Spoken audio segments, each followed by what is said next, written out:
Hey Cosmic Crew, welcome back to the Spiritual Social. I'm Lexi and I'm really happy to have you here, guys. Today is the final installment in the Dark Tarot series.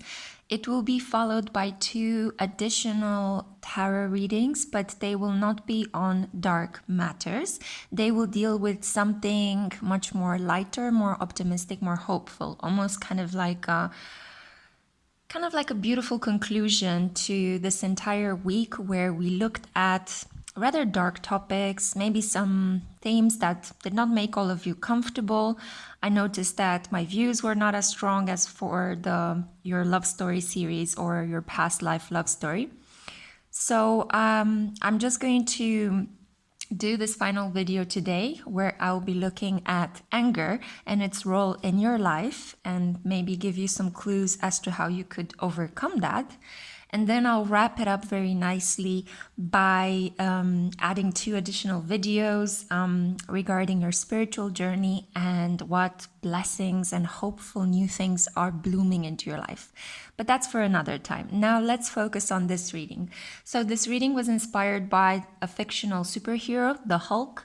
He's part of the Marvel universe. Maybe you guys know of the Hulk.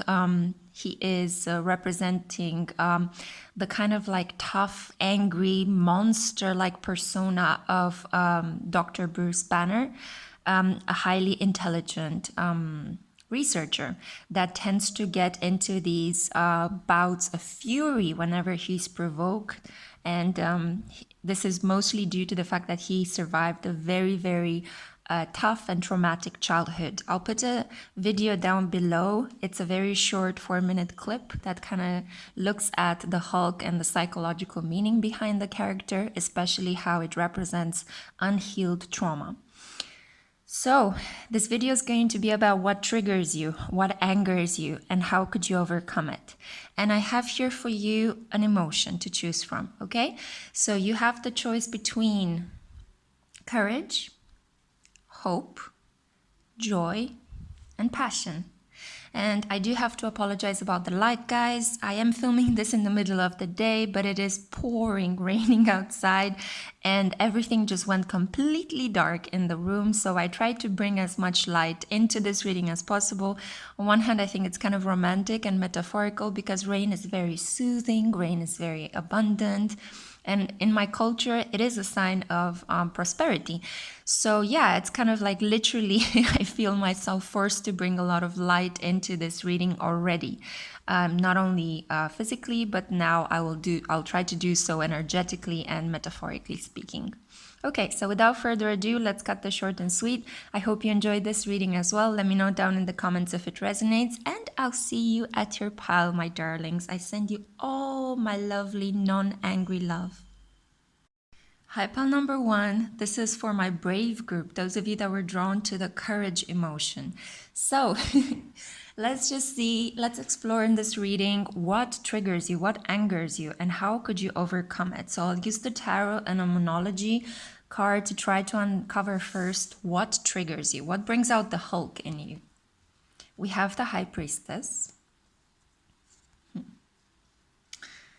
Then we have the Ten of Swords, the Nine of Cups, Justice, Libra energy, and show the world the real you. Oh, okay. Wow.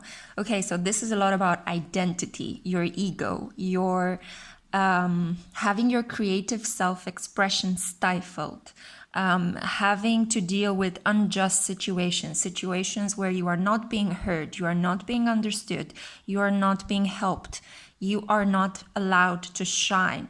This is the pile that has some very strong, tough placements, astrologically speaking, regarding their sun. So they could have a sun conjunct Saturn, a sun conjunct Pluto, a north node conjunct the sun, or the sun in the 12th house. This is a lot about having to repress who you really are, and then it comes out in a very completely unorthodox way. Let's put it like that. So, for example, let's just say that your opinions are not being listened to, or let's just say that your intelligence, your kind heart, your capacity to make other people feel good, your capacity to express yourself is being consistently overlooked, or you are being forced to be somebody who you are not, and you think that this is a massive injustice. I feel that you are quite confident, quite happy with who it is that you really are. I don't feel like you know yourself that well, but those parts of you that you are aware of, you are quite happy with, you're quite proud. However, I feel that you might be living in an environment that is constantly forcing you to be somebody who you're not. You might be treated as if you are not worthy of social acclaim, of financial or material rewards, of promotions, of being in deeply loving relationships, of your mother or your father's attention when you need it. So all sorts of situations that are kind of hurting your solar plexus. So this is the pile that has some really deep solar plexus issues, because solar plexus is the center of our confidence, our optimism, how we express ourselves throughout life. So it's almost as if I see with these two cards, with the High Priestess here and with the full moon in Aquarius, if I can pick it up, that you're not allowed to follow your intuition. Maybe you were born with some sort of blocks in your capacity to fully allow yourself to feel your intuition. Maybe you come as part of a very logical culture, or a culture that is more about reason and action rather than intuition and deeply kind of following spiritual practices. And therefore, it's almost like you have this block towards instinctively being yourself and representing yourself, putting yourself in the best possible light. And I'm so drawn to how this candle here makes a solar pattern on the table. Do you see that? That's amazing. So yeah, you are being given lots of tough karmic lessons in this lifetime that are meant to help you understand who it is you really are. You're meant to integrate, you're meant to rise up and affirm your sun. So your sun sign especially astrologically, but you're also asked to integrate your shadow aspects. And one of these shadow aspects is the fact that you are driven very angry and you are triggered by situations that are not allowing you to be yourself. Situations that steal away from your sense of pride, that attack your confidence.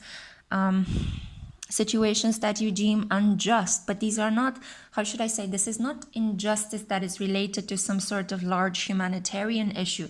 No, these are situations when you are being passed over, when you are not being listened to, when you're having your feelings completely dismissed, or your thoughts and your words completely spoken over, or not being taken into consideration. You feel like you have to plant your feet firmly and not budge. It's almost as if you're doing a standing, what was that word? A standing resistance, you know? It's like, I won't budge until you see me for who I am.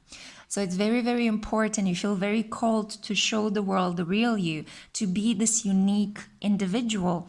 But you are having to deal with a lot of issues. Or you need to have a lot of courage to be who it is you really are. This is my same-sex pile. This is the pile of people that are attracted to relationships. If you're a woman, you're attracted to other women, or if you're a man, you're attracted to other men, and you're encountering a lot of social judgment, right? Because of the fact that you choose to live an alternative lifestyle, or because you choose to live, to love and to have sex with members of the same sex. Or this is my pile for those of you that are living in a very traditional religious culture and you choose to be agnostic, or you choose to, I don't know, believe in science more than in religion. So it's kind of like there is a rebellious streak going through your identity, but it's almost as if it's stifled. It's not permitted to be who it is you really are. If you are a woman, and none of the other scenarios apply to you right now, it could be that you were born in a very strongly traditional, patriarchal, and kind of dominant culture that in some cases might not even allow you to get a driver's license. You know, there are cultures in the world where this is happening, although increasingly less so.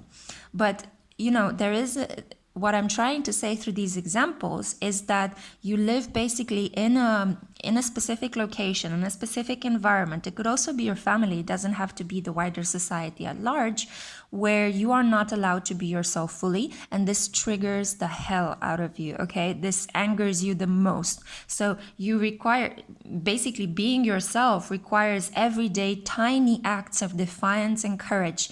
And I can feel your exhaustion, and I can understand why this might piss you off, okay? This is not okay to not have people allow you to express who it is you are brought into this world to be, who it is you are meant to shine as, yeah? So well done for you if you're brave enough to stand up to people on a daily basis. But you also need to watch out that you bring the situation to your awareness so that you don't unconsciously just release your anger on other people and kind of make them responsible for your own courage. So what I mean by that is that sometimes with displacement, sometimes if you just allow to internalize the hatred or the dismissive comments of other people, you internalize them and you don't stand up and you don't do these tiny acts of defiance every day. So you don't basically confront people with courage that comes from your heart, right? Not with violence. Then it might end up that you integrate this passive aggressiveness and you unconsciously bring it out through violence, right? So what you need to do with displacement is you just need to stand up in how you speak and in how you express yourself, speak from the heart, and just continue to persevere in showing the world the real you. Don't integrate people's toxic comments about your life or their judgments, and definitely don't just let things stand as they are, because this will lead you to passive aggressiveness, and this will lead you to moments where you just blow up and become violent for no reason. But actually there is a deep reason, the fact that you're not allowed to be yourself. But you might not be aware of that reason. Oh my God, I hope that makes sense. Okay, I'm trying to explain these as easier as possible, but sometimes I have the feeling I make them quite complex.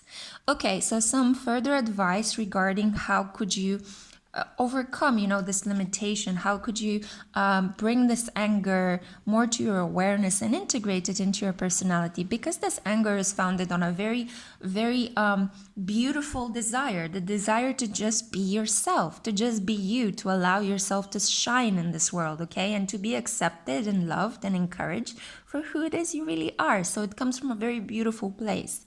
But it might, as I said, if you internalize other people's judgments, if you don't counteract them on a daily basis, then you could end up exploding, in a fit of rage and kind of taking it out on people, kind of taking out this frustration of the fact that you're not allowed to be yourself. And you might end up sabotaging situations with people that genuinely were trying to accept you for who it is you are, but you might be pushing them away prematurely, because you are already accustomed to the fact that people don't accept you for who it is you really are. Does that make sense?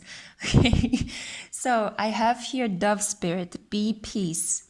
Yeah, so it's really, really important that you kind of you take that tactical approach that people during periods of deep social segregation, especially racial segregation, adopted, this kind of peaceful resistance, what Gandhi did and what Gandhi did in India and what Nelson Mandela did in South Africa, right? So it's all about this kind of, you stand in your dignity, but you don't budge. You just basically remain yourself no matter how hard it is for people to accept you due to their own issues, due to their own unintegrated shadow selves, okay? But you stand firmly on your ground and you do this bravely every day, speaking from your heart, defending yourself with dignity, not by hurting other people. So you don't react to hurt other people or to correct their opinions of you.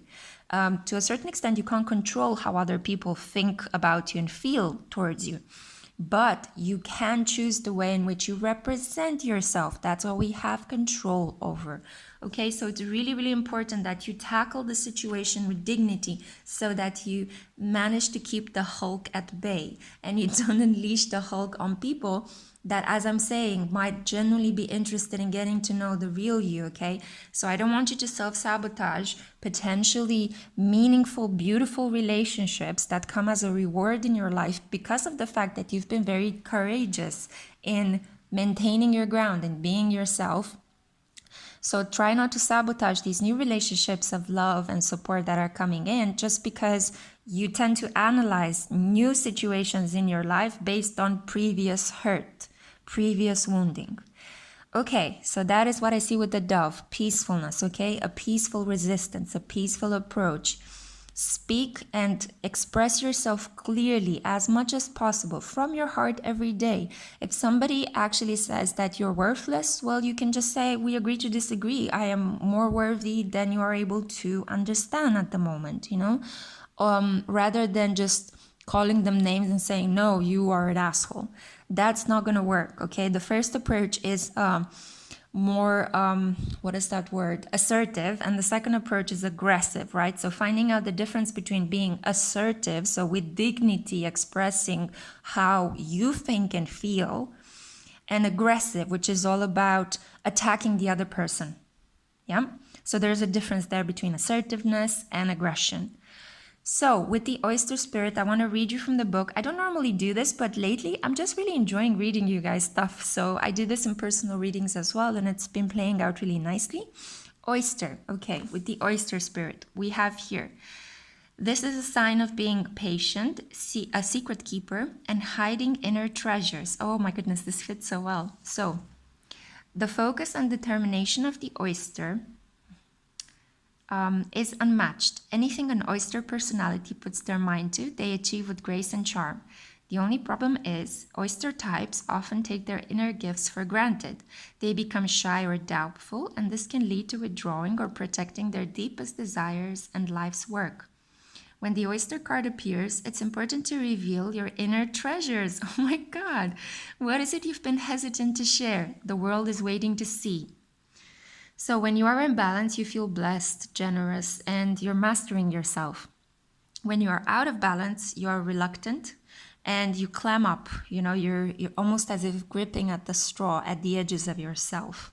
And to bring into balance, what you can do is you can share something. And I see here that this fits so well with all the messages. It's such a beautiful conclusion because share yourself. I do think that this is the most important thing. Inspire others to deal with situations where their own sense of self is being sullen or mullied, you know, or dirtied somehow.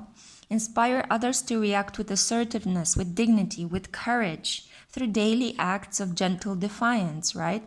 Not through aggression, not through punishing other people, not by taking divine justice in your hands, but just by being a person that knows your worth, knows how important you are. You're aware of your defects, so your points where you can improve, but you're also aware of your qualities, and you're not going to allow people to just misrepresent you, okay?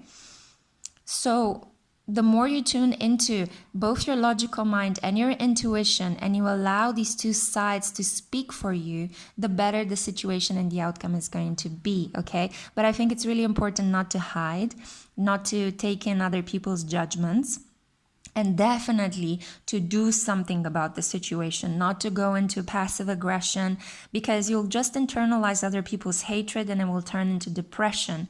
And, you know, if you're ending up in a situation where you're not allowed to be yourself because of other people's opinion, you internalize their judgments and you create a lot of anger in your heart. And if you don't release that anger, you turn it into depression. You don't want to go down that loop. It's a rabbit hole that is very hard to crawl out of. So how can you handle this situation? Exactly as I mentioned earlier, calmly, bravely, talk to people and let them know who it is you really are, what your worth is, what, you know, how much money they can give you. Don't be afraid to negotiate, you know, set your own prices if you can. Make sure to mention your achievements, you know, in a very modest way, but nonetheless, make sure to represent yourself very well. Don't expect other people to come and clamor for your self-worth, because they won't do this with the influence that I see here. And this will trigger you quite a lot. But instead of bringing out the Hulk, let's tame the Hulk, okay? And just basically with courage, with dignity, with sweet and peaceful resistance, maintain your ground. And I think that in time you will be rewarded, and you'll also become like a mentor figure for other people that are struggling with the same issues. Okay, pile number 1, I feel very called to stop here. I think that the message that I had for you has closed very beautifully. I hope this inspired you. I hope it helped you. I created this video with that intention. And yeah, stay tuned, because very soon I'll be coming at you guys with another video about your spiritual journey. So yeah, I'll see you guys in the next one. Sending you all my love.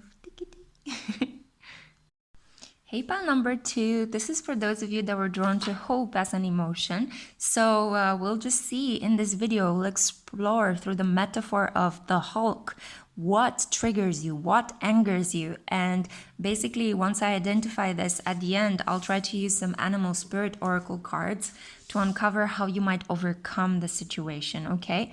So I'm also very drawn to how this candle makes a beautiful solar pattern. So literally we're bringing some sunlight into this situation. So let's see what triggers you. Ooh, okay, 7 of Wands. This is the card of defensiveness. And then the 6 of Cups, nostalgia. And oh wow, the Devil. And Temperance. It's a game of opposites today, guys, honestly. And then the final card, the Moonology one. Look at the bigger picture, full moon in Sagittarius. Okay, so the first intuitive hit I get with your group, guys, you could be having some Virgo placements, Virgo Sun, Virgo Moon, Virgo Ascendant, Virgo Mars. I feel that what triggers you the most is not having control over situations, is basically allowing or having to allow other people to do parts of your work or to take care of your relationships or your assets or your material financial goods. You are terrified of that. You do not enjoy delegating. You do not enjoy working in groups with other people. You like to have control over your environment, and especially over the things that matter to you the most. And I do feel that there are a lot of material and financial aspects that matter to you quite a lot. Because I think in some way, for this group, financial stability and material goods represent a sense of safety. So having people messing with those aspects of your life really triggers you. It makes you feel unsafe, and therefore it starts to anger you. So I feel like you go to great lengths to protect yourself with the 7 of Wands here. You go to great lengths to protect, and kind of like you're quite stubborn about who it is that you allow to take care of things in your life. Let's say you have children. You won't leave your children, obviously. This makes sense, you know, because you're a protective parent, but you won't leave your children potentially with some family members because you think that they are toxic, you know? So you have to be very particular about who is the person that you choose to babysit your children for a couple of hours. And I do see here that, family matters are brought up to the surface with the 6 of Cups. I feel like you're also a little bit controlling regarding your story so far. So the narrative of your life, this is really interesting. And what do I mean by controlling? It's like you like to tell a certain story about how you arrived at a point in time. And you might argue with people or become quite defensive if people in your environment might disagree with the way in which the situation evolved. So what I see here is that if you have broken up with a person, you have a specific view of that situation that you keep replaying in conversations with other people. And if somebody else, maybe your partner, jumps in and says, well, actually, from my perspective, this is how things felt to me, you would get very triggered, okay? So that's another thing. There is something here about being triggered when people kind of mess with your life narrative that you feel you should have a lot of control over. and having to deal with material, financial, familiar resources. You're very, very triggered if somebody messes with your stuff. I'm kind of getting here that some of you could be Tauruses as well. So I'm getting like a lot of earth energy with this pile. We do have Capricorn here, but also I felt Virgo at the beginning. But also Taurus. It's almost like, you know how Taurians get really pissed off if you just take a bite of their food without asking them first if you can do that, or if you borrow their things and all of a sudden they wake up one morning and they can't remember where their cashmere sweater disappeared, and it pisses them off so badly. And it's kind of laughable if you think about it. Like if you are a Pisces or a Sagittarian, you're kind of like, why are you freaking out? You know, it's just an object. But if you think about, you know, what that sign governs, Taurus is all about conserving resources. And in general, earth signs are all about valuing, pricing, and kind of maintaining resources, the very material, physical resources that create our 3D, right? Our reality. So what to some signs is just a superficial aspect, to others is really, really important, right? And I do think that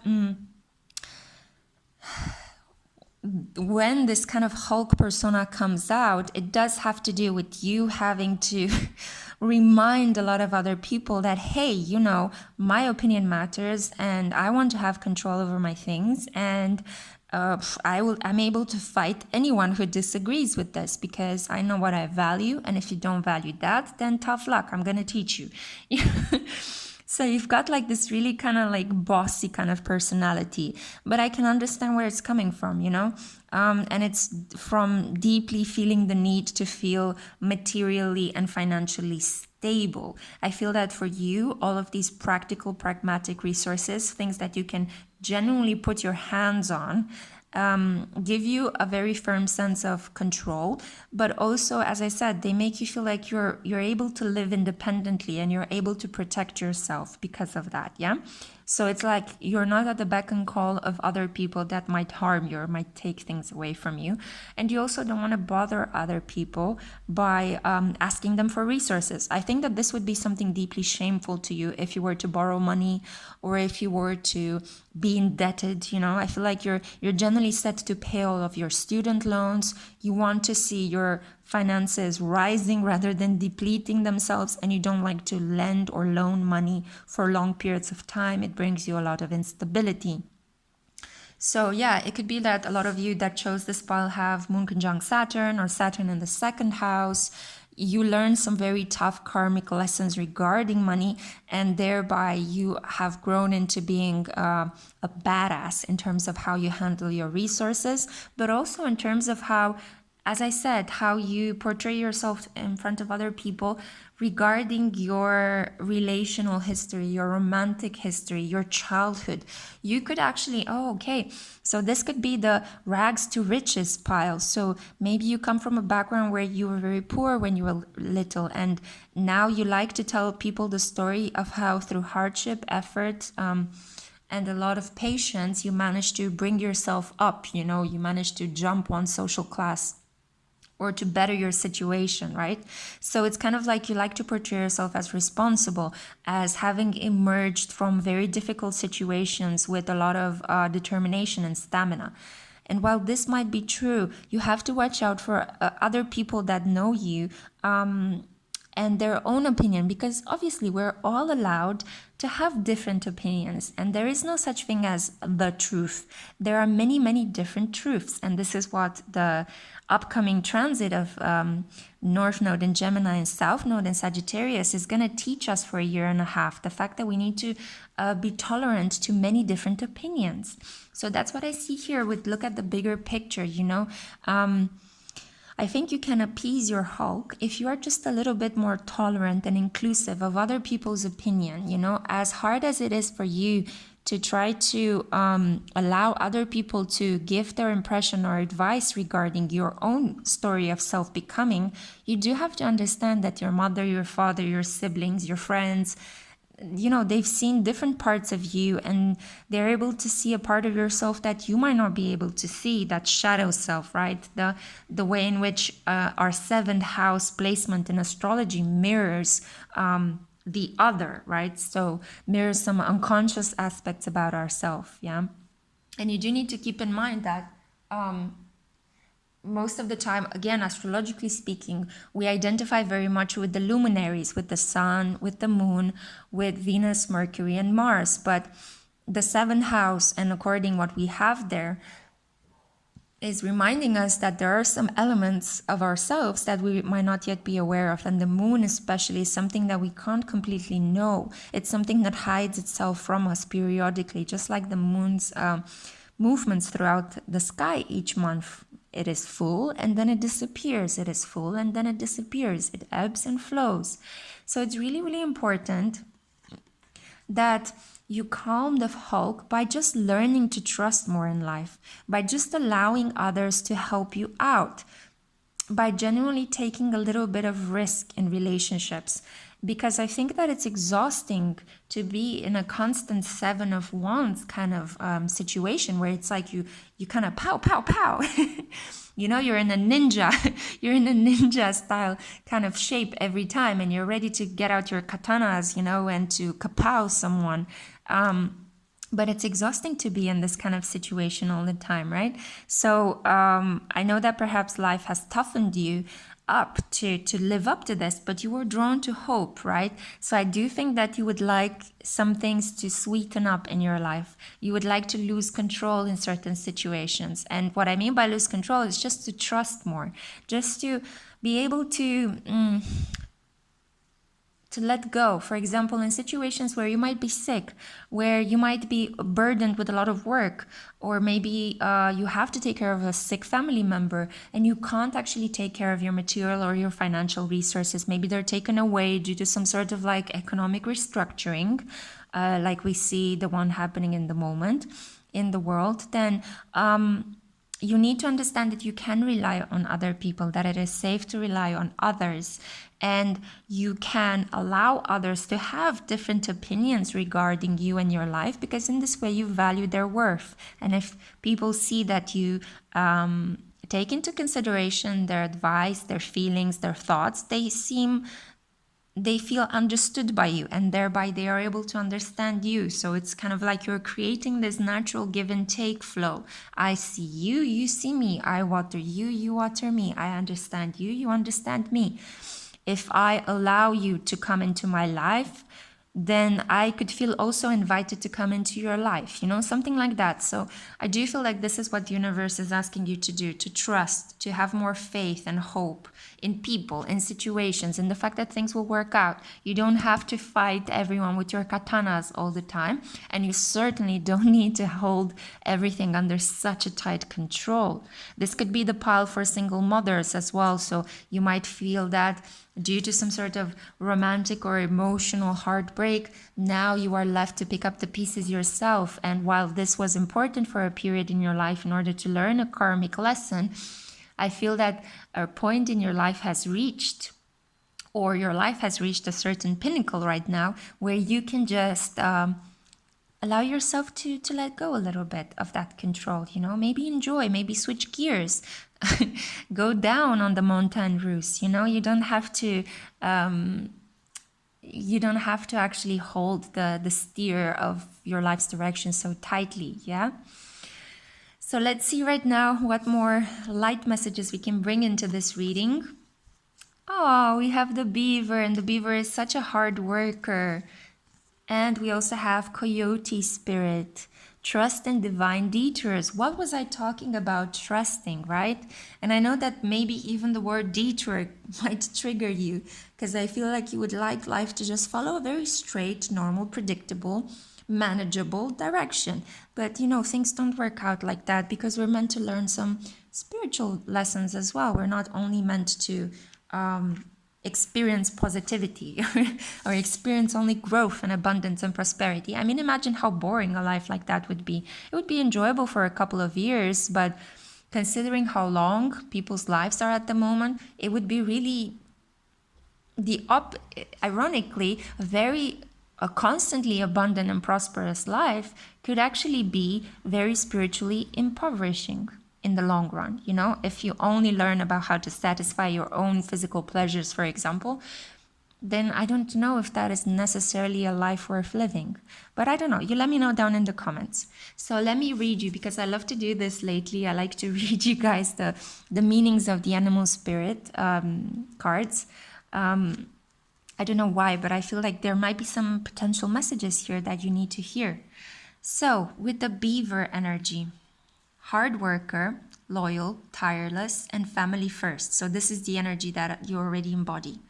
The beaver personality is a welcome sight. These good-natured and dependable creatures have infinite love and enthusiasm for family and express it by the way of the earth element. What was I saying? Wow, Capricorn, Virgo, Taurus. So, providing a home and financial stability. Although a beaver doesn't usually initiate a project, once started, they'll work steadily for weeks, months, or years to see it through. The beaver card appears when the task at hand requires your long-term, steady effort. It can also signify that it's time for some karma yoga or selfless service. So, when this card is in balance, you are happy, you find meaningful work. When you're out of balance, you feel useless, you feel worn out. And to bring into balance physical labor, selfless service. How gorgeous is that? So I do think that combining the beaver spirit with the coyote spirit, I do feel that you can run the risk in this period of asking other people to help you with work. If you find yourself overwhelmed, not being able to do all the work that you need to do, feel free to reach out and ask people, hey, I need some help with this, I'll pay you a little bit if you help me take care of my baby while I work, or if you take care of my orders or of my clients for a little while I'm busy with familial responsibilities, right? So whichever way and whichever approach you think has worked for you so far, now at the moment I see that in order to not feel triggered, exhausted, and angry, because this is the pile that brings out the Hulk when they are super tired. That is the moment. So that this basically overall, hoping not to make it too confusing, the Hulk in this situation is you being triggered by people wanting to help you, okay?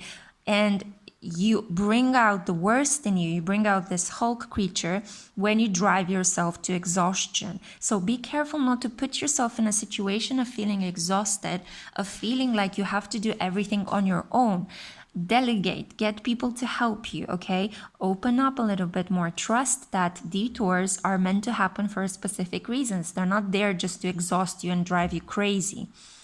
So take good rest, try to balance work and life, and get other people to help you. This is the most important way in which you can actually tame that Hulk and keep it under wraps. Okay, pile number 2, I feel like I should end this message here. I hope it brought you some clarity and some inspiration. That was certainly the intention with which I created this reading for you. Yeah, and stay tuned, because I'll follow up with a video regarding your spiritual journey. So if you're interested in that, it's gonna come up soon. Okay, well, I send you lots of kisses from my rainy place. I think you can hear it on the background. It's just the sound of rain falling. And yeah, I hope that the rain metaphorically cleanses you and helps you. Bye. Hi, pile number 3, welcome to your reading. So this is for those of you that were drawn to the joy emotion. So great, welcome. We're going to try to uncover what triggers you, what angers you, what brings out the Hulk in you. And after I uncover that with the use of tarot and a moonology card, I will move on to some animal spirit oracle messages to see how you could overcome this, okay? So let's see what triggers you. Whoa, okay, the 2 of Cups. Romantic situations trigger you? The Page of Cups. Oh, I think I know what this is about already. Oh, yes, definitely. The 5 of Cups. You also got a lot of cards, so I do feel that this is quite a strong form of anger. You've got the Tower, okay, so yeah, talk about anger. And, oh, the 4 of Wands. Oh. And lastly, we have here, bring love into the situation. This is unbelievable. The cards are fitting so well. Okay, so I'm also drawn to how, this candle here is making lots of patterns. What is happening to me? I'm so burpy in your video. Okay, so Pile number 3, you are super triggered by romantic rejection. This is also my jealous pile, okay? This is my sexual possessive pile. It cannot be more clearly outlined here. I mean, we have the Page of Cups, the Two of Cups, the Four of Wands, the Five of Cups, which is the card of crying over spilled milk, loss, bring love into the situation, and the Tower. I mean, this is that situation where,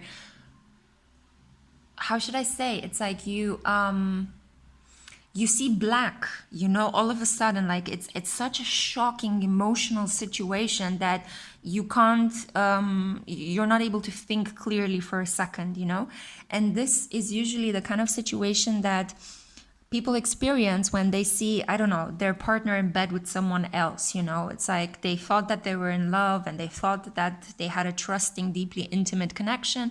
And then they come home one day and they see their partner is actually screwing around with their best friend or their boss, or, that scenario that we see in a lot of romantic movies, or in dramas, right? So, yeah, this is it. It's clear as day. The Hulk comes out when your trust is betrayed, when you are not feeling emotionally safe in relation to the person that you love.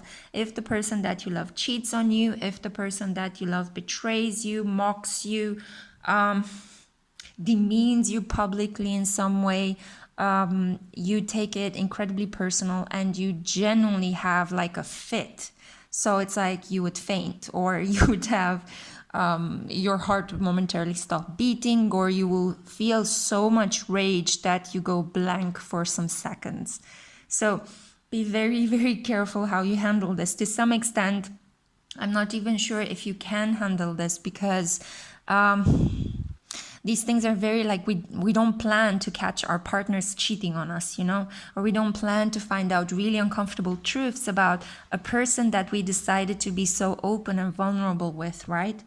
So this is one of those really primal kind of feelings, and it's remarkably the opposite of the feeling that you chose for this pile, joy, right? So let's see how we can bring light into this situation, because oh my God, this is really strong.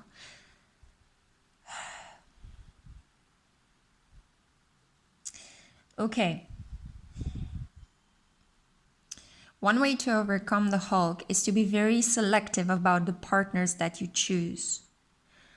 To a large extent, and this is something I had to learn as well through a very tough experience, a divorce, we do unconsciously tend to choose partners that mirror what we think about ourselves to some extent, not fully, because I don't think we fully choose our partners due to the fact that there are a lot of unconscious things playing out. So you might not be aware of the fact that you have low self-esteem, but you naturally attract people that reinforce the fact that you're worthless in relation to them. Does that make sense? Because what a lot of us are taught to do is to focus on the other person, on the other person's needs and wants and desires rather than our own, because we think that focusing on ourselves is something nasty, it's something selfish, it's something that leads to arrogance and narcissism, and nobody wants to work and love a person that is arrogant. While that might be true, there is a middle ground there where it's really important to love yourself, to generally be kind to yourself, to be patient, peaceful within yourself, and to allow love to just happen into your life rather than meeting a person that you feel very sexually drawn towards and jumping in a relationship with that person and quickly rushing through all of the steps without getting to know that person very well, and then reaching into a situation where the other person feels like they can emotionally manipulate you, or that they can use you, or that they can teach you a lesson by sleeping with somebody else. Basically, that person will end up, more or less, reaffirming a belief that you unconsciously had about yourself. If you thought that you are worthless, if you thought that you care more about stability in personal relationships than your own happiness, joy, and your heart's fulfilling your heart's desire, so you care more about the material sexual aspects of a relationship and about quickly getting into a relationship because you're afraid of being by yourself, then you're gonna end up having some sort of self-fulfilling prophecies happening in this romantic relationship. Now, I'm not saying that if a partner cheats on you, it's your fault. I am saying that sometimes we tend to be karmically attracted to certain people that teach us very harsh lessons about us not respecting us enough in order to choose better partners. Does it make sense? Because when we love ourselves very well, when we understand our boundaries, when we take our time to get to know a person, when we allow a friendship to turn into love, when we've been through a couple of things with that person, we know on which ground we stand, then there is a lesser likelihood of actually having a partner that will cheat on you, because you know each other very well. And how should I say? It's very complex, because I don't want it in any way to be misinterpreted by you guys as me saying that we choose the partner that's going to cheat on us. We sometimes are just very drawn to low vibing, karmic people to learn lessons. And you might have been dealt very harsh lessons regarding sexuality, regarding who you are attracted to, who you should put your time, energy, effort, who you should give your body to, okay? And your love to. This is so, so important, okay? Most of us, fortunately, choose people that are worthy of us to love and to establish a long-term companionship with, yeah? But others of us, unfortunately, might come with some previous past life karma that they need to deal with. So they have potentially in their charts might look like Venus in Capricorn, Venus conjunct Saturn, Moon conjunct Saturn, Saturn in the 7th house, Saturn in the 8th house, Saturn conjunct Mars, Saturn conjunct Chiron. These are some really tough lessons in areas that are having to deal with intimacy, sexuality, deeply bonding and merging with someone else. So you're learning about worth, self-worth, but also the worth of a personal and intimate relationship, the worth of a genuine exchange of energy, of a give and take, that is mutually and equally established. You're basically learning how to love. You're learning how to be a lover. Yeah. And this is wonderful. I mean, the intentions behind this are beautiful. The spiritual path is gorgeous. However, it's going to manifest in very tough lessons regarding trust, regarding sexual possessiveness, needing to understand that a person's body does not belong to you, even though you love them. A person chooses to do whatever they want with their body. And it's not a given that if you marry them, that is it, okay? Marriage is just an agreement. That is all. And it's really, really important to get a partner that sees things on the same page as you. And this comes about in time, with effort, with getting to know a person for who it is that they really are. And in this pile, I do see that there is a temptation to fall in love for people that pretend that they are somebody who they are not, because you might also feel uncomfortable being yourself fully. Does that make sense? So that's basically what I meant. I'm not saying in this pile that you naturally fall only for people that want to hurt you and cheat on you. Definitely not. I am saying that if you don't have the courage to be yourself, you're going to be attracted to people that are fake. And thereby, you're going to think that you fell in love with someone, and you're going to find out after a while that this person is not who they said they were 6 months ago when you fell in love and decided to marry them or decided to go steady with them. Does that make sense? I hope it's much clearer now. So, lots of karmic lessons regarding sex, regarding deep, intimate, physical bonding. It's kind of like, everything that Scorpio rules, right? So that's deep merging with another person, sharing your assets, sharing your home, your everyday routine. Deeply connecting with each other, almost like telepathically being connected, not only sexually or financially. I do think that this is what brings out the Hulk. This is what triggers you and angers you. Situations where you're being cheated, betrayed, especially situations that have to deal with feeling sexually possessive over your partner, romantic betrayals, feeling hurt, slighted, rejected. So this could also be as light as just being rejected by a person that you love. The person doesn't have to cheat on you, but they might just say, nah, you're not for me. Again, it could be because you might unconsciously choose to portray somebody who you are not.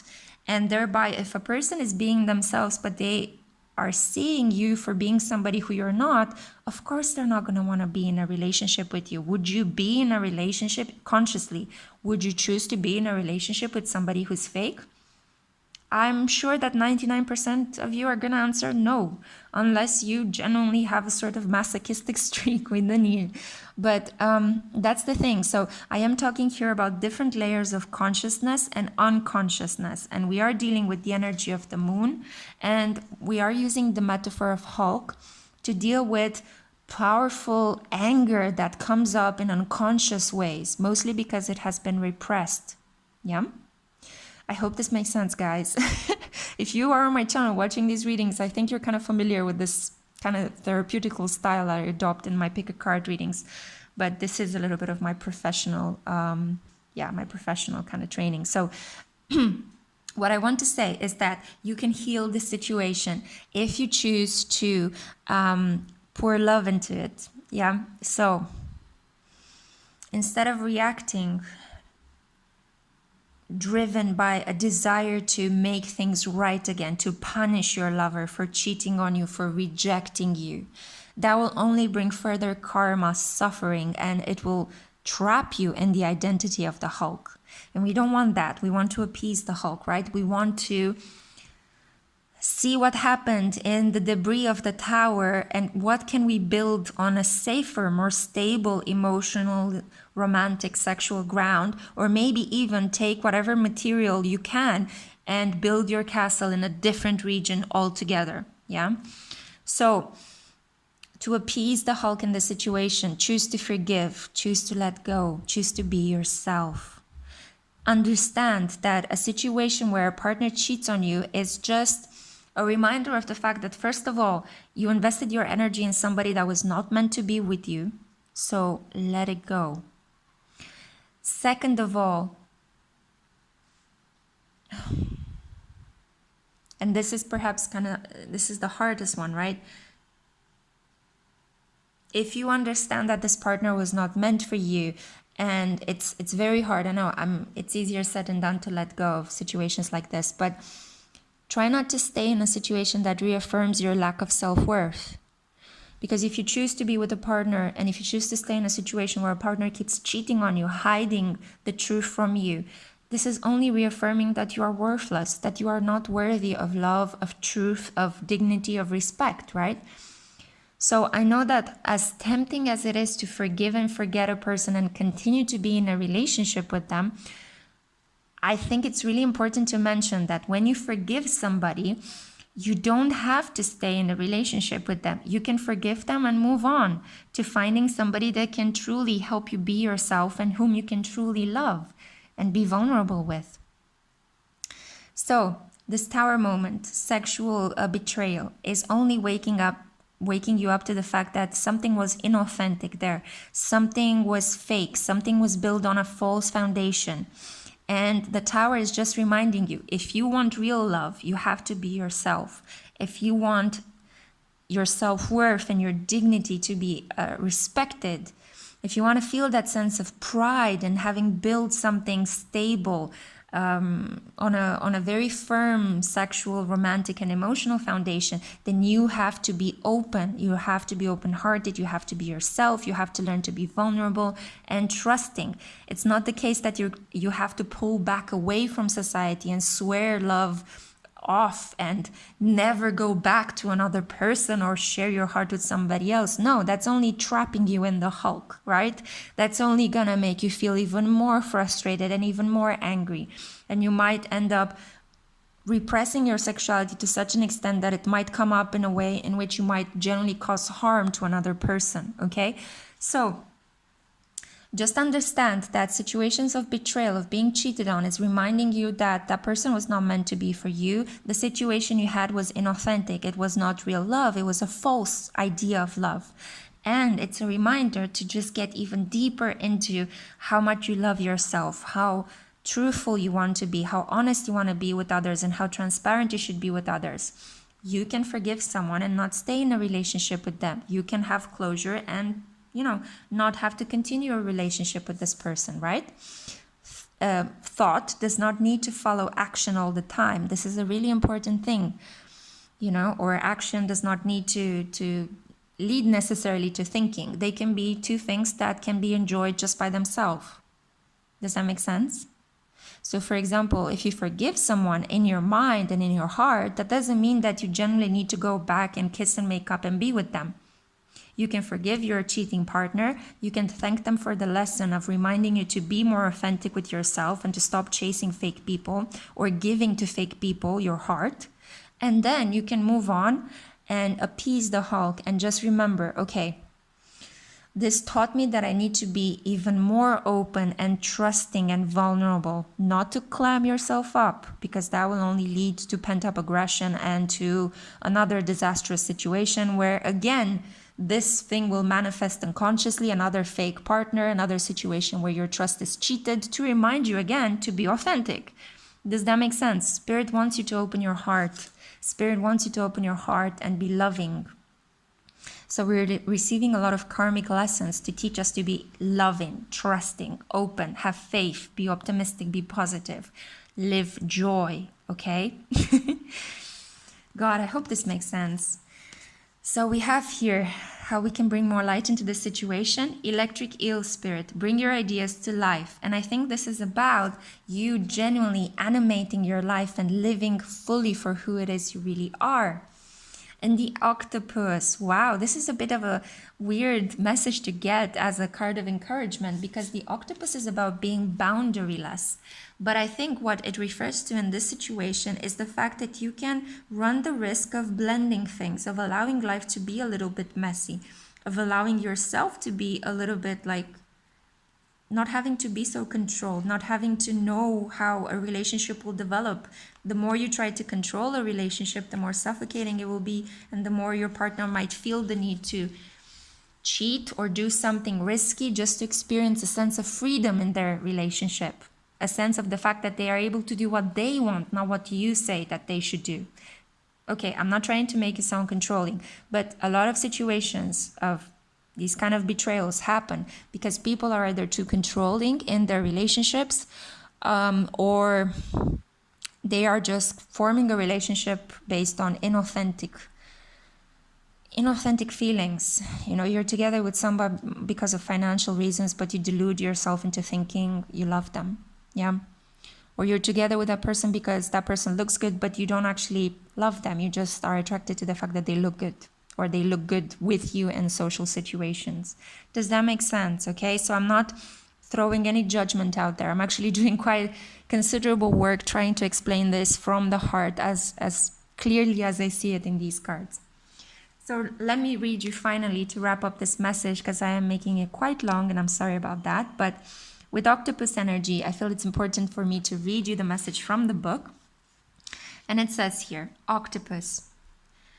Reaching, yearning, lacking boundaries and direction. So the octopus signifies a wonderfully perceptive mind paired with a lack of healthy boundaries. Unfortunately, this results in a well-intended but messy relationship. Wow. The octopus entwines itself into other people's business and shares their own without restraint. They believe that's what it means to be close. If you notice, after spending time with someone, that you feel drained or uneasy, the essence of the octopus is at play. Begin to establish healthy boundaries. Be patient and firm. It may be a very old habit to change. Wow, this is unbelievable how well it connects. So we have here, when in balance, you are interested, engaged, and intelligent. When you feel out of balance, you are needy, clingy, and you lack courage. And to bring into balance, take space for yourself, and you can engage in some form of therapy, a talking cure, right? So, wow. Whew. Definitely don't just jump into relationships because you're afraid of being alone, because this will clearly manifest some disastrous tower moment where you will only be reminded by spirit that, hey, you're not being authentic. You're acting on fear rather than on genuine love, rather than on genuinely manifesting a true, fulfilling, worthy partnership in your life. Does that make sense, pal number 3? I hope it does. It's a message that came from my heart and I hope it reached yours. I hope it brought some clarity on some patterns. The Hulk has to do with you being rejected or cheated by partners. And I hope I managed to explain how some of these mechanisms can play during these situations. You're a lovable person and you deserve to be in a sweet, beautifully satisfying and emotionally safe relationship. It just needs a lot more boundary work, right? So you need to just actively work on those healthy boundaries and not get into relationships based on fear, because it will only manifest a fearful outcome. Okay, my darlings, I wish you all the best. Please stay tuned because I will come at you with another video based on your spiritual journey. So it's going to be something slightly lighter, more hopeful than what we've dealt with this week. And if you hear something on the background, it's just the sound of the rain purifying and cleansing this reading. So I hope you enjoyed this. I send you all my love. Mwah! Hi, pile number 4. This is for those of you that are my passionate group. You're drawn towards passion as an emotion. So let's see what triggers you, what angers you. I'm going to use the metaphor of the Hulk to try to understand these aspects. And then I'll try to bring some light into the situation by looking at some messages from the Animal Oracle deck. So, are you ready? One thing I noticed is that I tried to begin filming your pile 2 times and I couldn't speak. I couldn't say pile number 4. I don't know why. And then I also noticed that my candles ran out, so I literally had to bring more light into your group. There was a sense of feeling as if your resources are depleted or you're running on empty. So let's see what the other cards have to say. The 8 of Cups. Wow, yes, a feeling of loss. The 2 of Pentacles. The 4 of Pentacles. Okay, I see what this is about. The Queen of Wands. And step out of your comfort zone. Wow, this is very clear as well. I can't believe how clear the messages are today. So, pile number 4, what triggers you, what brings out the Hulk is uncertainty. You are genuinely angered by situations where you don't know what's happening. And also because I feel like uncertainty, you associate it with a sense of dread, a sense of loss. So it's almost as if you cannot handle uncertainty because you lost something quite important in your childhood or earlier on in your life. Do you see how I'm kind of bringing everything closer as well? I feel like you want to bring a lot of people close to you. You want to keep people. You want to hold them. But in similar to pile number 3, in quite a possessive way. Although pile number 3 had to deal with sexual possession, I feel that this for you is more about emotional possession, material possession to a certain extent. Maybe there was a parent that you lost. Maybe a significant caretaker was taken away from you, or you lost a sibling when you were younger. And this gave you a dread of uncertainty. You don't like keeping things in the middle. You like to know where you stand. And if you can't find situations that are very stable, very firm, very clear, you just leave, okay? You just get up and leave. You don't sit and talk or negotiate things. You just basically want to feel safe, want to feel certain, and you have a very weak trigger for bullshit, you know? Like I feel like you would immediately snap, you know? This could be my Aries, Leo, and Sagittarius pile. I do see here the Queen of Wands. And this is about the fact that uncertainty peels away from your confidence, okay?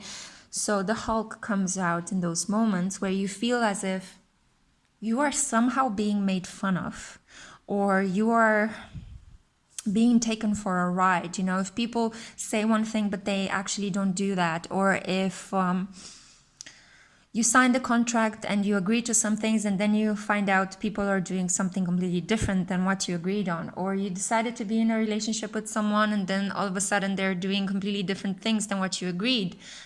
This pisses you off to no extent. So that's when the Hulk comes out, because it's almost as if you feel, are you mocking me?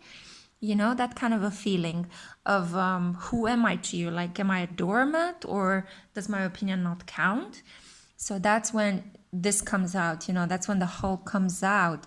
You are very attached to your comfort creature, to your comfort or comforting things. So you're a creature of comfort. I don't really see you as being an earth sign, but some Taurians could be drawn to this pile, or you could have some Venus placements in this pile. So I do think that it's kind of like include all your pleasurable creature comforts into your identity, and you feel very threatened if you are not allowed to relax in a specific way in which you like it, if you are not allowed to engage in self-care, self-nurturing rituals and habits. I feel like you might like to structure your day so that, you know, you dedicate a couple of hours to work and then a couple of hours to rest. And if anybody interferes with this daily routine, you feel very upset, you know. Let me think.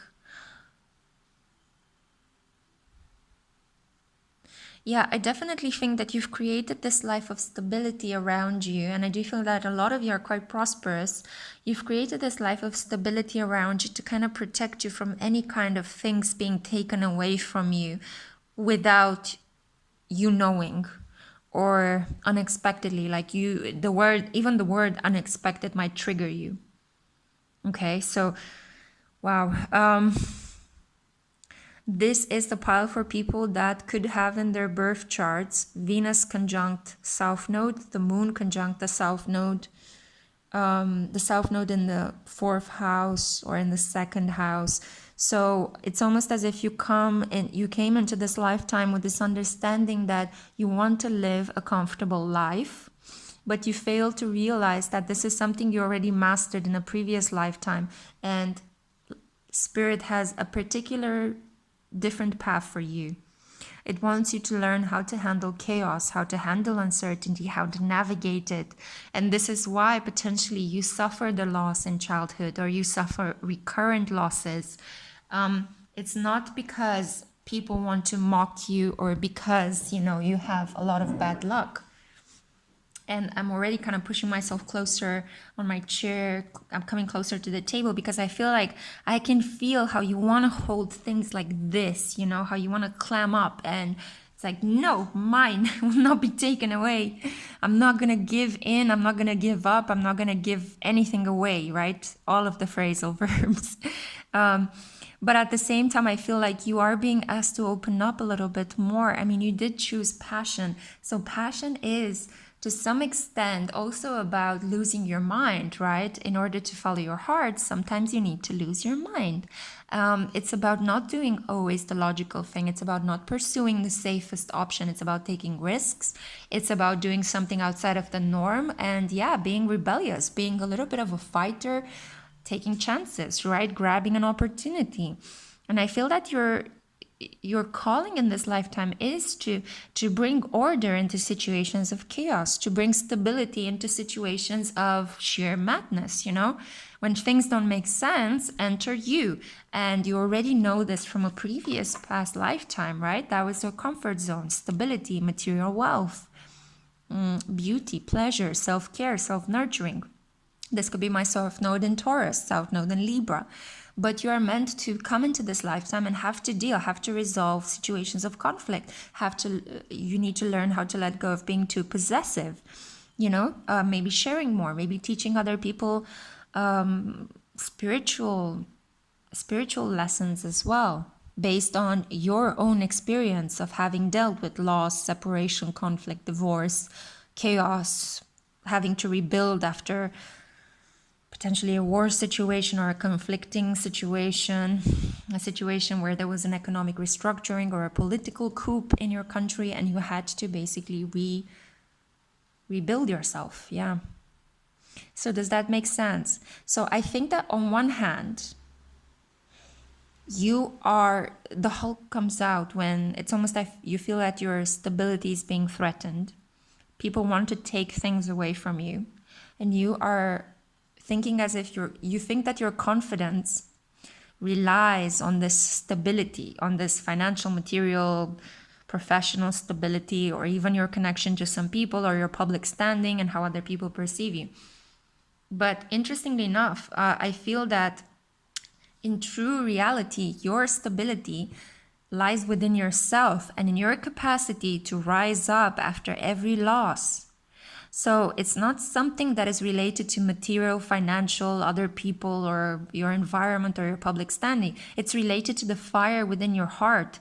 This capacity that you bring, this knowledge that you bring, this light that you bring from a previous lifetime in which you had a lot of stability. So you have the memory of that already. But this lifetime, I don't think it's for you to continue on that path of pleasure and stability. It's how you can bring your inner stability, your inner peacefulness, your inner stubbornness and unshakable capacity into a situation of chaos, of conflict, of restructuring.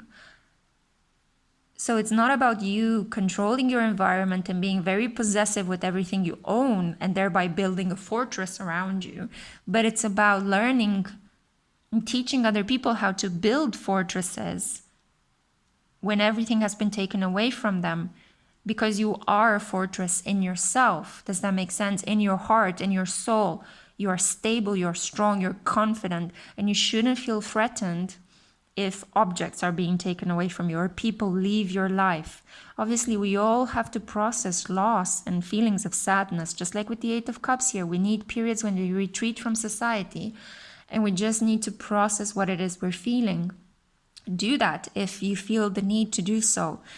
Definitely engage in parts of your soul's calling that deal with this comfort zone, but don't stay stuck in there, because that will only bring you frustration, sadness, anger, and will make this hulk come up to the surface, potentially self-sabotaging.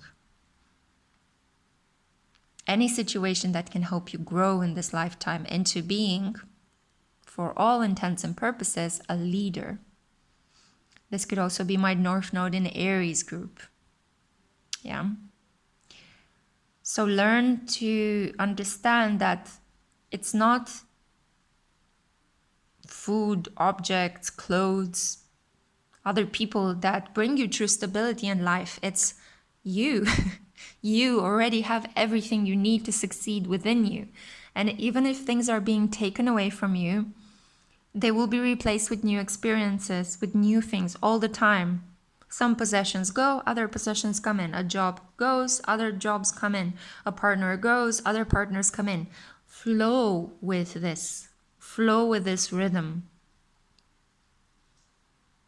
Don't get stuck, because the more stuck you become, the more frustrated you become, the more uncertain you continue to be of your own sense of self-worth and confidence, and you bring out the hulk, and thereby you sabotage yourself again. But in order to tame the hulk, understand that change is the natural part of life. Things are always shifting. Change is probably the only constant thing in our life. We see it constantly. Our planet is moving all the time, but we take it for granted, you know. The seasons are changing all the time. We're evolving historically, economically, all the time. Even at the moment, we're realizing that at the level, at our biological levels, we're mutating all the time, you know. So yeah, change is the constant part. Let's see what further messages we have from the animal spirit deck. So we have here Canary Spirit. Sing your own song. How beautiful is this?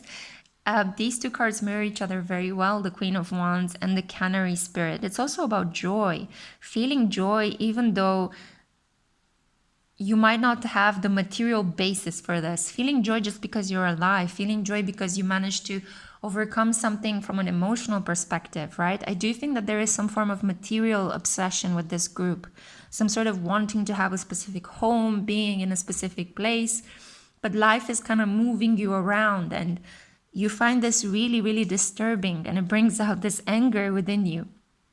But learn to tame the hulk and understand that you are meant to grow through these experiences.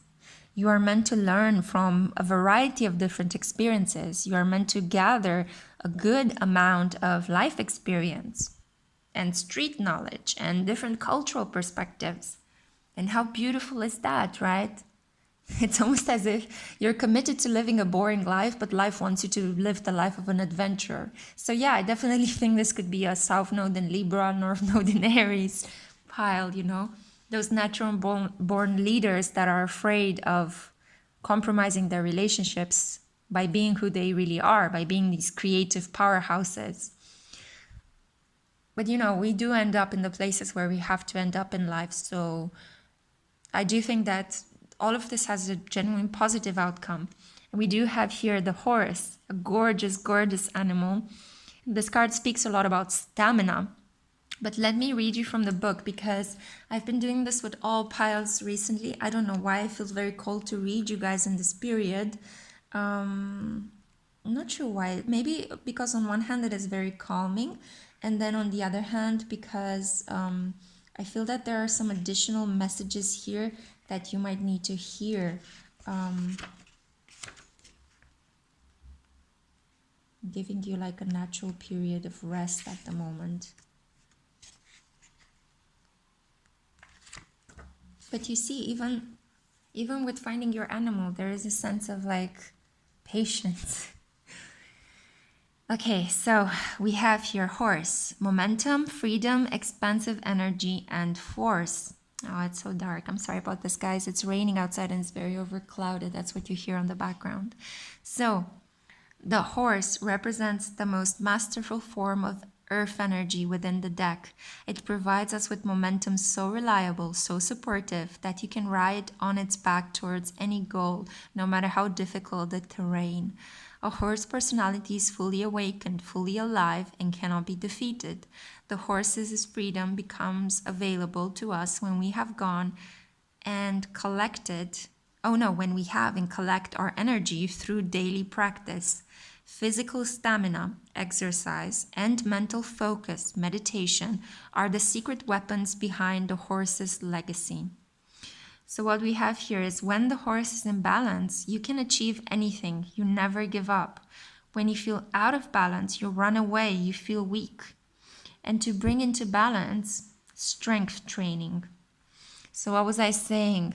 This is quite difficult to fully own up your confidence and not budge from it, to understand that even though you might be going through a lot of change in your life, and that change is the only constant thing, you're gonna be fine. You're actually meant to not only exist in the chaos, but thrive in it and help others thrive in it.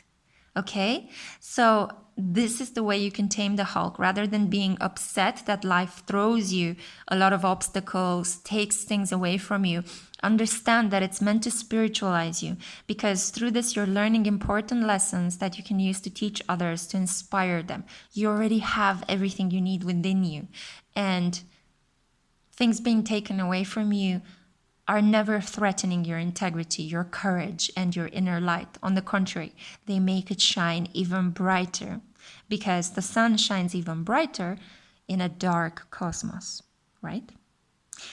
Okay, so with that bizarre metaphor, I'm going to end your reading. I hope you've enjoyed it. Pile number 4, it came from my heart. I hope it reached yours. That was certainly the intention in which I created this reading. Hope it brought you some clarity as well. And stay tuned, because I'll be coming at you guys with something a little bit lighter and a bit more not so darkly themed. I'll be focused in my next reading on your spiritual journey. Okay, guys? So yeah, I wish you all the best. Have a lovely day and see you in my next one. Mwah.